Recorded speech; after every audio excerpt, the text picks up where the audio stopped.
Yeah, what's up? How old are you? I'm 34. Do you support Donald Trump? I do, yes. For sure. Why is that? I mean, I just agree with a lot of his policies. I'm going to be completely honest with you. I do not understand a ton of the economic issues. I mostly wanted to chat about the Tylenol stuff, if that's okay. Okay. Okay.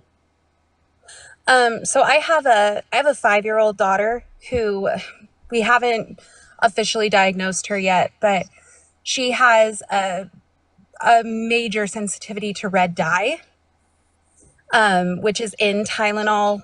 I mean, I'm pregnant right now. I take Tylenol. I think that autism is a genetic thing. I don't think that anything really causes it, but I think that red dye definitely like exacerbates it, if that makes sense. Okay. Yeah. So we were talking about Tylenol and the usage of pregnancy. So it seems like you don't think that Tylenol and the usage of pregnancy specifically is causing autism, correct? Oh, yeah, correct. Okay. So that's the conversation we were having. Okay. That's related to like Donald Trump specifically, like the position that he was outlining. So given that you do disagree with that, because he said there was no negative outcomes from not taking Tylenol, which there are, right? Like untreated maternal fever, right? Or for anyone specifically who is pregnant, that definitely would lead to worse outcomes in terms of the health of the individual and the pregnancy. Okay. Yeah, I don't think that there's really any direct link between medications and vaccines and stuff with it because I truly believe it's a genetic issue. But I do think that there's things like red dye that make it worse. Okay, I don't I guess I just don't know why that would be relevant specifically to the to this. Do you have any like scientific evidence of that? I guess. No, it's honestly just watching my daughter and other kids who are affected by it. It can just amp it up. I don't have any backing for it. Sure, then you probably that wouldn't be like an important like a good thing to say on a live in front of over 11,000 people if you can't verify the information. So at least from our standpoint, we don't have reason specifically to believe something unless we have evidence of that. I guess why would you bring that up in that context? I don't really see the relation. I guess I was misinformed and I misunderstood what was happening. I just hopped on here and heard that part of the discussion, so that was my bad. I apologize. For sure, you're fine. So then, why do you support Donald Trump then? Um, I like his policies. As far as again, I don't really understand. I'm not educated on the economics part of everything. I'm really not. I know little bits, but I support his pro or anti-abortion stance, and just things that he's said with that. I'm very anti-abortion, and so I like that policy that he put in place. Do you think that abortion should be illegal Um, I mean, yes, honestly, I'm anti-abortion in all cases. in all cases? Yes. Like even if like a 10-year-old kid was assaulted? So I've always wanted to have this conversation because I live in Idaho, so it's a very red state, so I don't really have a lot of people to talk to on the opposing end. But like I take that as um like no, obviously it's not okay for children to be assaulted or raped or anything like that. I don't support that. But I also can't punish the child that that person is carrying. Wait, so you think the 10-year-old kid should be forced to go through the context of a pregnancy and they should not be I allowed to don't get think access that to an abortion? I don't think that she should be forced. I think that she should understand what's going on. Okay, so then if she shouldn't be forced, then there should be no law restricting them from getting access to abortion. So, also, not saying it doesn't happen because it does, but it's very rare. Like, you have to have started. I don't know what's going to get me flagged and what's not. So in those circumstances, right, they didn't cause the pregnancy. They're a child, right? They were Yes. assaulted. So why do they have an obligation to sustain the pregnancy? Um, because that's still a life that they're carrying. So I have a question then. Do you think that if the pregnant individual's life is at risk, that in that context they should be forced to go through the pregnancy, that they shouldn't be able to get an abortion? I believe I take it with life as the mother. Like, I'm someone who has had multiple miscarriages and an ectopic pregnancy. So, as far as life of the mother goes, when she's further along, she needs to have a C-section, and that would end it. Like, she doesn't need to. Wait, so so Again, I don't know so what's to going to get me clarify, flagged, so I don't know the trigger if words. they need to get an abortion to save, If it was an absolute, if it was a thing, then yes, but it's okay, not. it is. You don't think it's a thing that people need abortions to be able to get like to survive? No, they can have a C-section. Wait, you understand that prior to the point of viability, that's not possible, right? No, then it's called a DNC. Prior to the point of viability, there is no ability for it to survive outside of the context of the womb. So the idea that like any C-section would specifically like save the fetus wouldn't make sense at that point. Well, I mean, a C-section would obviously remove the baby, right? And so that would be the threat would be over at that point. Wait, say that again. Okay, so if a woman has a C-section, Wait, prior to the point of viability, which you said a DNC in abortion, right?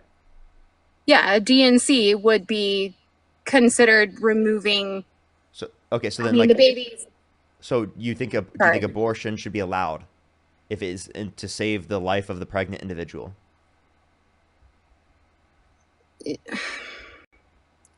I mean, I'm obviously not explaining myself very well, and I apologize for that. It's yeah, no, I don't think that abortion is ever okay. So I'm just gonna. I mean, I stick with that. Here, how about this? Do you think it should be illegal for people to get access to an abortion when they're going to die? Yes, Okay, so it should be legal. Should it be legal for the 10-year-old rape victim to get access to an abortion? that that's such a hard thing because I mean, Explain. as a mother to a daughter, I couldn't imagine having to deal with that. So when it comes, I would be more understanding in the case of grape and other areas. I would be more understanding of it and would be able to better accept it. So do you think it should be legal then? I think that the child shouldn't be able to make that decision, but I think that she should at least have a say, if that makes sense. Because we have medical, How about like, this? Should it be parents legal? make the Should choices. it be legal to get access to an abortion? In certain those certain cases, again, I would understand it more. So yes. Okay, so it should be legal for them to get access to the abortion. So it is their choice. So then the idea specifically then is that then I would keep asking, do you think rape victims in general should be able to get access to an abortion legally? I guess like my stance would be like that it should always be made an option, but I don't agree that it would be the only option. So it should be legal, but you disagree with it. Okay, so you could say you disagree, which I mean, I don't think you should in the context of rape victims, but you could say you disagree, but it should be legal, right? So then I'll ask you this question. Do you think it should be legal in all connotations to get access to an abortion? You could say you disagree with abortion, but do you think it should be legal? Yeah, I can get on board with that. I think that completely taking it away, that's kind of like that's a little far. I just think that we need to educate a little more and give other options and other resources so that it doesn't get done as much, if that makes sense. So it sounds like you're pro-choice from a legal perspective, and that's actually what like Kamala Harris's position was. She was essentially saying prior to viability, it's federally protected in terms of a legal right to get access to abortion, and then after that, it's left up to the states. Donald Trump's position is that it's left up to the states at all points, and essentially, it sounds like your position aligns more with Kamala Harris's. There, it's not saying that they think abortion is good; it's saying that it should be legal. So it seems like you agree with that respect. So then I guess what would you stand with Donald Trump on?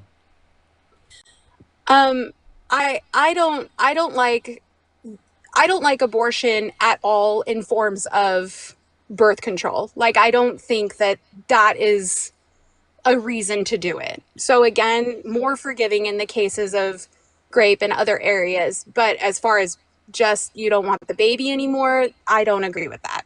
at all. Yeah, you could say you don't agree with it morally, but it should be legal, right? And Yeah, it no, should be there as an option. Yes. yeah, and I also just want to say like no one can afford birth control, like abortion is birth control.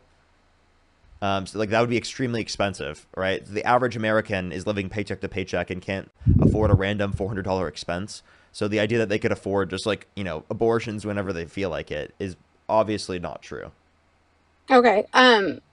Can you, so I've heard, like, I've even had, like, I know people who have said, oh, I couldn't financially support them, or I wasn't financially stable, or anything like that. So I had an abortion. So I've heard people who have done Yeah. it for Yeah, those that makes reasons. sense. That makes sense. But that's not birth control. That's like that's like they're using it over and over and over again, right? It's specifically like they can't afford to have a kid yet. That makes total sense to me. Now again, the whole point of us disagreeing on this is that is separate from the idea of it being legal or illegal. And you said it should be legal. So that's the necessary conversation, at least in relevance to why you support Trump, because that's the only difference in terms of their policy is whether it should be legal or not legal.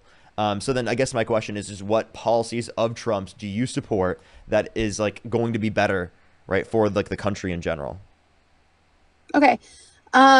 So just as far as what I do know economically that he's done, I have noticed, like I'm married, I have two kids, and I've been not really forced, but I haven't had a choice but to live with my mom because I can't afford rent and I can't afford to live completely independently, right? And I have a job, I work full time, but just since he has become president, I've seen, housing prices decrease. Not a ton, obviously, but I have seen them start going down, and food and beverages and just, essentials for living No, have dropped down in price a prices have lot. actually all gone up, and they're increasing at a higher rate than what they were.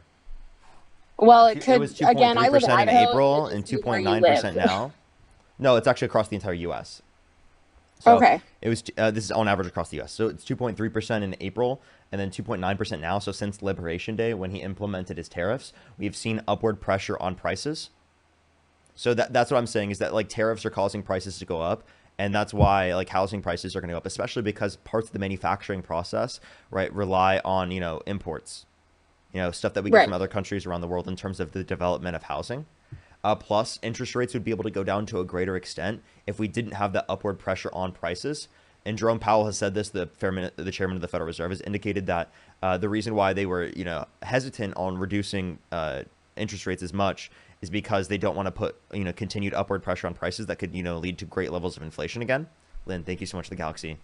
But they are willing to, they just did so recently because they're willing to risk that because the jobs report was so bad that they could possibly see stagflation, which means that we have a declining GDP and heightening inflation. Because typically when there's a declining GDP, there would be a reduction in prices as well. So if you have both of those, that's like really, really bad for the economy. Okay, that makes sense. I'm honestly, I'm not overly educated with the economy side of things.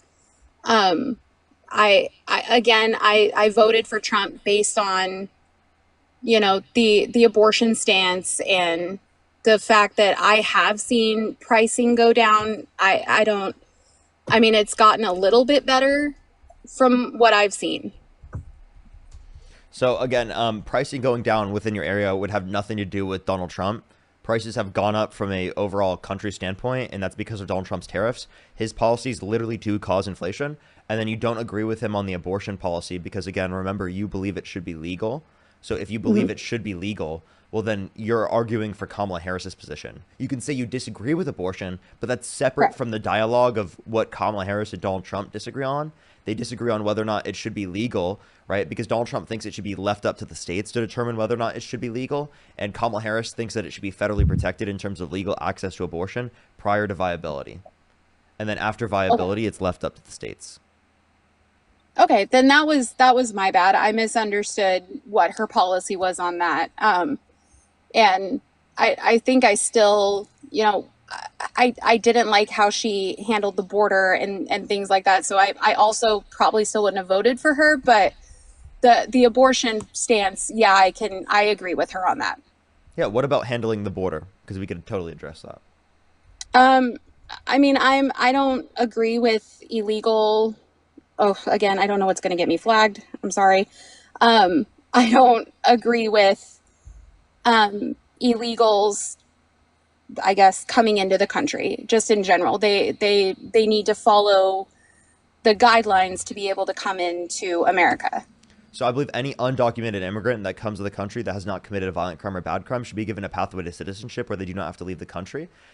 So I actually think it would be worse for our law enforcement to focus on people who have not committed violent crimes and bad crimes and are just working here for like a better life. That's not like a threat to our safety and security as a community. Along with the fact that we need our immigration process to go significantly quicker. Right now, it takes too long to go through the immigration process.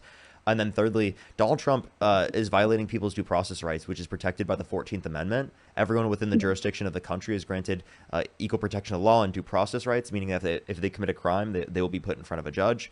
And if they are put in, and Donald Trump is undermining that because he thinks that it costs too much and takes too long, which would also justify people come to the country undocumented because it costs too much to go through the legal process and it takes too long to go through the legal process. But again, the reality is that people are applying these standards to undocumented immigrants, but they're not applying it to the president of the United States that they voted for. Yeah, I actually just recently, not too long ago, learned about the due process stance, the 14th Amendment. I mean, it's been Mm-hmm. forever since I've been in school, but it's that I don't really understand the whole due process thing. I would love for you to explain more on that for me if you could, just so that I get a better understanding from clearly someone who understands it. Yeah, you commit a crime, you go in front of a judge. It's just essentially the process that we use to determine that someone has actually committed the crime. Oh, okay. Okay. So essentially, if he can just deport people without due process, he can deport people without even verifying whether or not they're actually a citizen. Okay. From a Um, from a court perspective, by the way. right. No, that makes sense. So as far, but it's still like, I mean, there's a pecking order, right? Like we as American citizens, we can't just go into somebody else's country, right? Like we need visas and passports and things like that, or we wouldn't be able to come in. So it's kind of like, shouldn't they have to do the same thing to come into America? So we want to incentivize people to go through the legal process. I'm not disputing you there, but the way to do that is by making the legal process actually go quicker, right? And by providing a pathway to citizenship for those that are in the country that are undocumented. Because if the whole goal is to get them to be vetted, well, we're going to increase how many people are actually vetted in the country. If it is the case that we impose like a pathway to citizenship where they do not have to leave the country, otherwise they're going to stay in the country undocumented because they don't want to be deported. Okay, that makes sense. I can see your point with that. That's kind of always been my thing is that we have to go through all the steps to go into another country, and I agree that 100% we should be able to put a system in place where it does speed up the process. Um, but I just think that they need to take those steps, even if it takes a long time. I just can't justify them coming in illegally. It's a crime, right? Wait, I can't justify that. how could you justify Trump violating the law and not upholding people's due process rights? I don't justify that either. And again, So I then, was but you're just still willing. educated on But that. here's my point. Then are you still willing to vote for him, given that you have that understanding? um, probably probably not. I don't agree with everything that he does. He's not perfect. I don't worship the ground he walks on. I know he makes mistakes and he says things he shouldn't. Um, but there are, I would have to, you've made me neutral. How about that? Yeah, I mean, he's also a convicted criminal. He was held civilly liable of sexual abuse. He pardoned violent rioters who beat police officers on January 6th after inciting a violent insurrection at the Capitol. So, I mean, if just it was violating the law that would get you to stop supporting Donald Trump, there's plenty of instances of that. Right. Which I, I had a different, like, I had different people telling me kind of what was going on as far as him, like, what he was being convicted and charged for. And so I didn't really understand how all of that worked either. Um, I again kind of went with him more for the immigration policies and for the anti-abortion stance, which you have made more clear to me. And so I would definitely, I think that I would be able to make more of an educated decision going forward. For sure. So if you could go back in time right now with the information that you have right now, who would you vote for? Um, just with the information that I have now, Yeah. I would probably reconsider and look more into. I can't pronounce her name, so I'm just going to say Harris. I would Yeah. look more into her policies. Great. So like at this point, you wouldn't vote for anyone, and you would be leaning maybe towards Harris. Yes, I would have to educate myself further on where both of them stand as far as policies and economics and things like that go. Okay. All right. Is there anything else you'd like to talk about or add before I go into the next person? No, I think you're good. I do appreciate what you're doing. I will say, you are very educated, and I've been on a couple of these trying to get to talk to you, and seriously, the Republicans are embarrassing me. So I appreciate you. We really, Appreciate you. not all of us are like that. Appreciate you coming up. Yeah, thank you. All right, let's go on to the next person, everybody. Only send a guest request if you meet that set of criteria listed on the screen, everyone.